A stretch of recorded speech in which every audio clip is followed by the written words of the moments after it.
ó mà ṣe o, àwọn apẹja bíi ogún bòdò lọ nínú ìjàmbá ọkọ̀ ojú omi.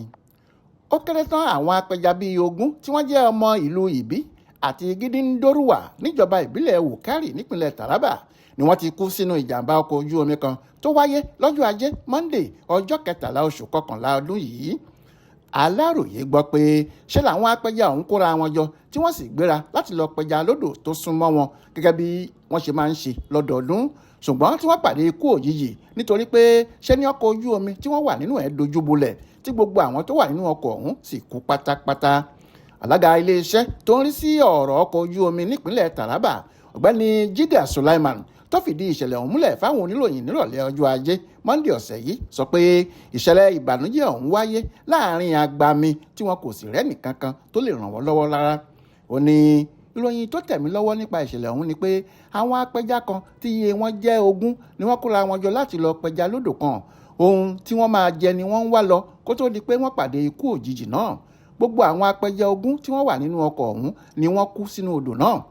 Àwọn òkú 12 tá a ti rí kó jáde nínú odò ọ̀hún ni wọ́n jẹ́ ọmọ ìlú Ìbí àti Dòrúwà níjọba ìbílẹ̀ Wùkárì nípínlẹ̀ Taraba níbí.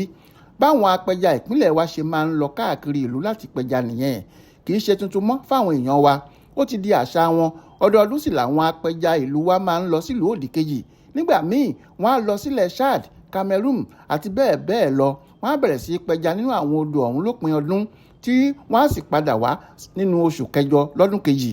Ṣùgbọ́n ohun tó dàbí àṣà ti wá dohun ìbànújẹ́ fún wa báyìí pẹ̀lú bí àwọn apẹja ọ̀hún ṣe ti bá odò lọ ráúráú.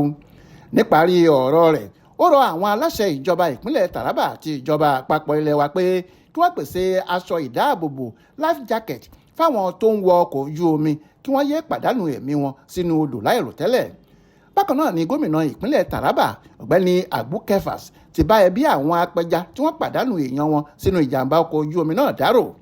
Àtẹ̀jáde kan láti ọ̀dọ̀ olùdámọ̀ràn pàtàkì fún ètò ìròyìn fún gómìnà ọ̀hún, ọ̀gbẹ́ni Emmanuel Bello, sọ wípé gómìnà Kefas fajúro sí bí ìjàmbá ọkọ̀ ojú omi ṣe ń wáyé lemọ́lemọ́ nípínlẹ̀ náà báyìí, tó sì ti ṣèlérí pé òun ṣetán láti fòpin sí i.